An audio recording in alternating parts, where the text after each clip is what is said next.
62차 최고위원회의 시작합니다. 이어서 안철수 당대표님의 모두 발언이 있겠습니다. 정부가 어제 최저임금을 위반한 사업주 명단을 공개하고 신용 제재까지 하는 방안을 추진하기로 했습니다. 최저임금 급격 인상의 부작용에 소상공인들의 비명이 커지자 아예 소리도 못 내도록 옥주를 쥐고 나선 겁니다. 자신들이 시장이 감당치도 못할 급격 인상을 해놓고 그 부담을 이기지 못하는 영세업자들을 범법자로 만들겠다는 것은 함정수사와 다를 바가 없는 모순 중의 모순입니다.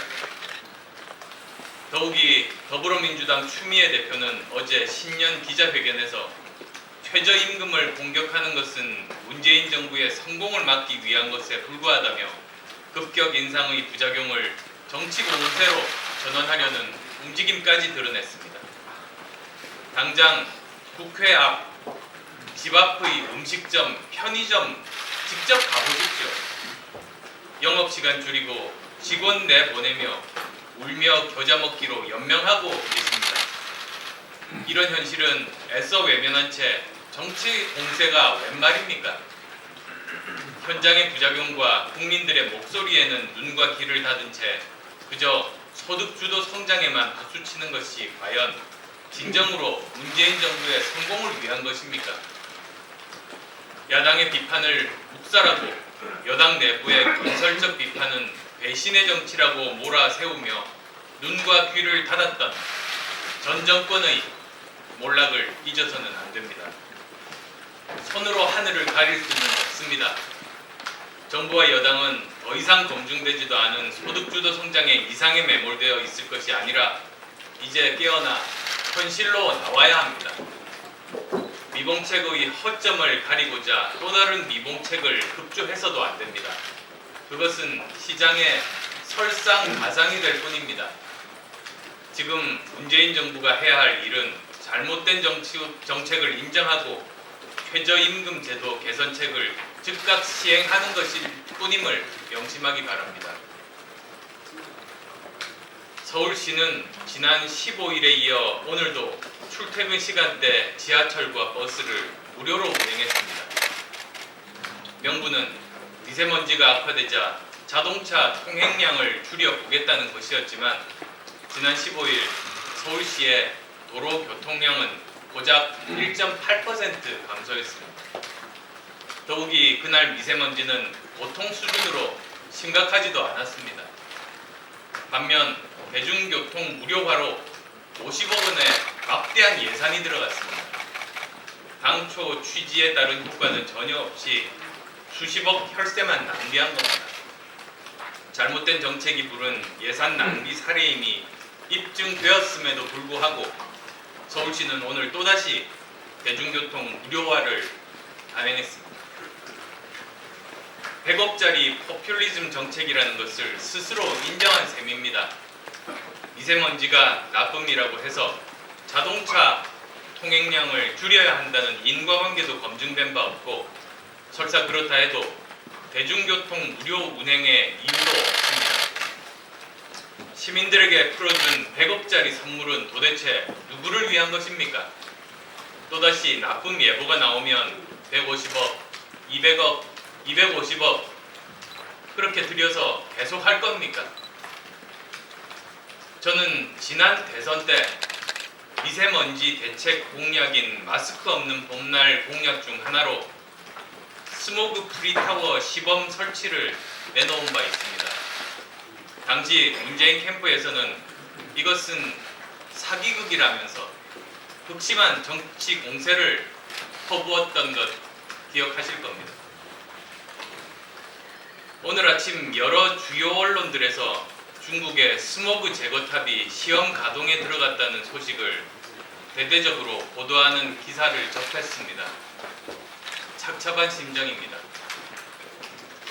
미세먼지 대책에 아무런 도움이 되지 않는데 수백억씩 돈을 낭비하는 것보다 이렇게 창의적이며 근본적인 대책을 시도하는데 혈세를 쓰는 것이 국민들에게 대한 최소한의 도리일 것입니다. 서울시는 100억짜리 포퓰리즘 정책 즉각 중단하고 예산 낭비 지적에도 불구하고 왜 계속해서 실행하는지 그 이유와 배경에 대해서 명확하게 밝혀야만 할 것입니다. 가상화폐 급등락 혼란이 있은 지 며칠이 지났습니다만 아직도 정부 내 본선은 여과 없이 표출되고 있습니다. 컨트롤 타워를 지정했지만 총리는 총리대로, 경제부총리는 경제부총리대로, 금감원장은 금감원장대로 돌출 발언 이어가고 있습니다. 국민들의 생활에 직접적으로 영향을 미치는 주요 경제 문제에 대해서 선제적으로 대응하는 것이 보이지 않음은 물론이며 부처 간 충분한 협의도 의견 조율 과정도 보이지 않습니다. 가장 근본적인 문제는 현 정부에서 경제정책 컨트롤 타워가 불분명하다는 점입니다. 그렇다 보니 민생에 가장 직접적으로 영향을 미치는 물가, 부동산 가격, 금리가 동시에 오르고 있는 엄중한 시국에 제대로 대처를 하지 못하고 있는 겁니다. 또한 디지털 시대에 아날로그 세대가 모든 결정권을 쥐고 있는 상황에서는 암호화폐를 비롯한 신기술에 대해서도 속수무책일 수밖에 없습니다. 앞으로도 정부가 제대로 된 대책을 내놓을 수 있을지 의문입니다. 민간의 참여 없이 국무조정실, 금융위, 금감원 등 정부 부처 간 의견만 조율해서는 안 됩니다. 가상화폐 거래소 관계자는 물론 블록체인 관련 업계의 의견도 충분히 듣고 반영해야 합니다. 미래정당, 우리 국민의당도 합리적인 대안 마련에 나서겠습니다. 내일 국회에서 토론회를 열어 가상화폐 규제의 문제점을 분석하고 P2P 경제 시스템의 세계적 추세에 부합하는 관리 방안을 모색할 것입니다. 관계 전문가들과 국민들의 많은 관심을 부탁드립니다. 이어서 김동철 원내대표님의 모두 발언이 있겠습니다.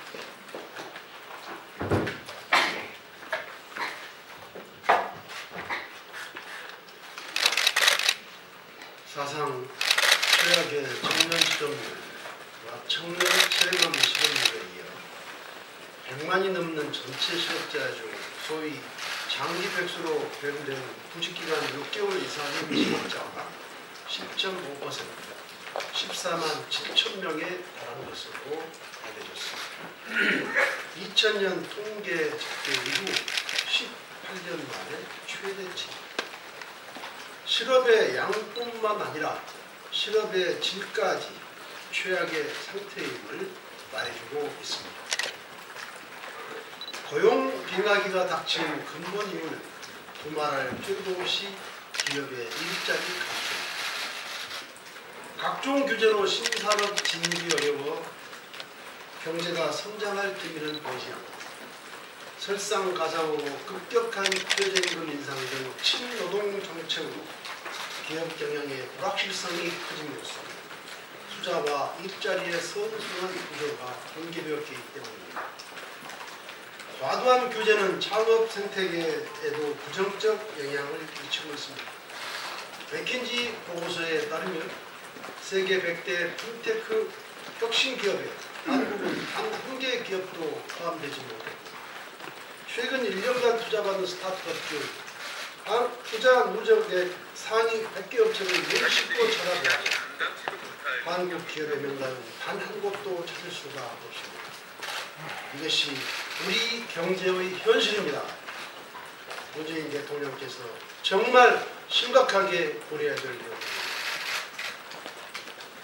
일본은 이미 2015년 청년 고용이 96.9%에 달했고 2017년 실업률은 2.7%로 24년 만에 최저치를 보였습니다.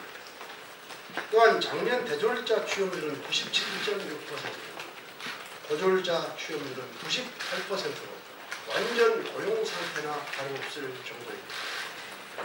재정 지출 확대와 함께 광범위한 구조 개혁으로 이익이 많아진 기업들이 더 높은 급여로 더 많은 고용을 했기 때문입니다. 민간 부분의 자율성을 보장하고 규제 혁신에 앞장서온 미국 역시 작년 실업률 4.1%로서 장기 호황의 신호탄으로 분석되고 있습니다. 친노동 일변도의 정책으로 만성 실업에 허덕이던 프랑스는 어떻습니까? 마크롱 대통령의 규제 개혁, 경제 체질 개선을 통해 경제 성장률 전망치가 상향 조정되고 실업률이 2016년 이후 지속적으로 10%선 이대로 떨어졌을 뿐만 아니라 앞으로 더욱 낮아질 것으로 전망되고 있습니다. 우리나라만 거꾸로 가고 있습니다. 구조개혁과 노동개혁은 아예 생각조차 없고 국민 혈세로 공무원 일자리를 늘리겠다는 시대착오적 발상으로 세계의 비웃음거리를 자초하고 있습니다. 경제성장과 일자리 문제 해결을 위해 지금이라도 규제 완화와 노동개혁, 구조개혁에 박차를 가해야 합니다. 청와대는 사실상 보여주기식 무용지물이 된 일자리 상황판 걷어치우고 규제 완화 점검표, 스타트업 점검 상황판을 걸어두고 매일매일 자성의 시간을 가져야 할 것입니다. 어제 민주당의 추미애 대표가 신년 기자회견에서 견해 당위성을 말잔치 하듯이 늘어놓았죠. 정작 견해 핵심인 권력구조 개편에 대해서는 한마디 언급도 없는 아무 말 대잔치였습니다. 대통령의 비유를 거스르지 않겠다는 여당 대표의 불만입니다. 지방분권 개헌도 분명히 중요합니다. 그러나 80%가 넘는 국민이 요구하는 개헌의 핵심은 첫째, 70년 헌정사에서 무소불위의 권한을 일방통행식으로 휘두르다 거절이 실패했던 제왕적 대통령제의 정신. 둘째, 국민의 신뢰와 지지를 상실한 정권은 국회의 불신임으로 즉각 정권 교체가 되는 경우. 셋째, 민심이 제대로 반영되는 선거제도의 개혁이 함께 이루어지는 개헌입니다. 하지만 지금 정부와 여당의 결안은 가장 중요한 권력구조 개편을 빼놓은 알맹이 없는 개헌안일 뿐입니다. 휴대폰은 호헌 세력과 개헌 세력 간의 대결이라고 규정했지만 정작 국민이 원하는 권력구조 개편을 빼놓은 것이야말로 개헌이 아니라 호헌을 하자는 것이나 다름없습니다. 자신들이 집권했으니 제왕적 대통령의 무소불위의 권한을 영원히 행사할 수 있을 것이라는 망상이라도 빠진 것입니다. 거듭 말씀드리지만 이번 개헌 논의는 권력구조 개편이 포함된 제대로 된 개혁이 되어야 합니다. 그 시기는 각 당의 대선 후보들이 약속한 대로 지방선거 동시 개헌이 되어야 합니다. 다음은 장진영 최고위원의 모두 발언입니다.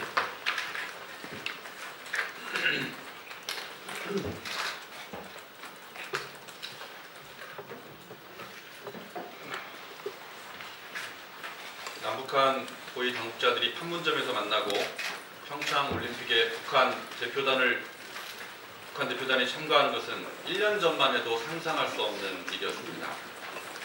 남북 간 대화 모드가 조성된 것은 정말로 다행스러운 일입니다. 문재인 정부의 노력의 성과임을 부인할 수 없습니다. 평창 올림픽을 계기로 남북한 대화의 창이 더 넓게 열리고 한반도 긴장 완화에 큰 역할을 하기를 마음속 깊이 기대합니다. 다만 정부가 성과를 내는 데 급급한 나머지 균형을 이룰 수 있는 대목이 보입니다. 이낙연 국무총리가 여자 아이스하키 남북 단일팀 구성과 관련해서 한국과 북한이 메달권에 있지 않기 때문에 피해의식이 크지 않다, 이렇게 말했습니다. 대단히 부적절한 발언입니다. 이낙연 총리가 선수들을 인격체로 보지 않고 메달 제조기로만 보고 있을 것이라고 생각하지는 않습니다. 그러나 메달이 아니라 참가의 의의가 있다는 올림픽 정신을 망각한 발언임에는 틀림이 없어 보입니다. 박근혜 정권에서 정치적인 이유로 김연아, 박태환 선수와 같은 우리 소중한 선수들이 상처를 입었습니다. 정치적인 이유로 운동선수들의 정당한 권리가 침해되는 일이 있어서 안 되는 것은 문재인 정부라고 해서 다를 바 없습니다. 남북통일이라는 국가적 과제 앞에 운동선수들의 개인적 권리는 양보해야 된다는 논리는 전체주의적인 논리입니다. 정부가 개인의 권리를 무시하고 남북관계로 포장해버리는 쉬운 길로 가지 않기를 촉구합니다.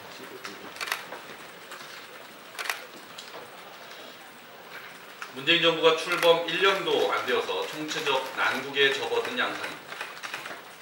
교육부 장관은 유치원과 어린이집 방과 후 영어 수업 금지 방침을 발표했다가 비난이 쏟아지자 물러섰습니다. 국방부 장관은 외교부 장관 그리고 대통령 외교특보와 엇박자를 내다가 눈밖에 났는지 국방장관 소관이어야 될 아랍에미리트 사태에서 왕따 신세가 돼버리고 말았습니다. 법무부 장관은 암호화폐 거래소를 폐쇄하겠다고 했다가 시장이 대혼란에 빠지고 비난이 쏟아지자 청와대가 이를 부인하면서 법무부 장관을 희생양으로 만들고 말았습니다. 이것이 지난 11일에 있었던 일입니다. 그러자 15일 날 암호화폐 컨트롤타워는 국무총리실이다 이렇게 발표를 했는데 그 다음날 김동연 경제부총리가 거래소 폐쇄가 살아있는 옵션이라며 컨트롤타워를 자임하는 돌출 발언을 해서 시장 혼란을 가중시켰습니다. 국토부 장관의 부동산 정책은 또 어떻습니까? 노무현 정부의 부동산 정책 실패로 대박을 맛본 투기꾼들이 어게인 노무현 정부를 기대하면서 강남 아파트를 샀는데 이들 투기꾼들이 정부의 부동산 정책을 비웃으면서 환호성을 지르고 있습니다. 제가 이런 말씀을 드리는 이유는 정부 비판에만 목적이 있는 것이 아닙니다. 국민에 대한 사과를 드리고자 합니다. 이 난국의 국민의당도 국민 앞에 떳떳하다 말할 수 없습니다. 문재인 정부의 난맥상 그리고 창피한 수준의 제1야당을 보면서 국민들은 마음을 둘 곳이 없다라고 하소연하고 있습니다. 그런데 이 상황에서 국민의당마저 국민들께 기댈 곳이 되지 못하고 있습니다. 통합 작업을 빠르게 마무리하고 그래서 야당을 교체해서 국민들께 희망을 드릴 수 있는 정당으로 만들겠습니다. 이상. 다음은 이태우 최고위원의 모두 발언입니다.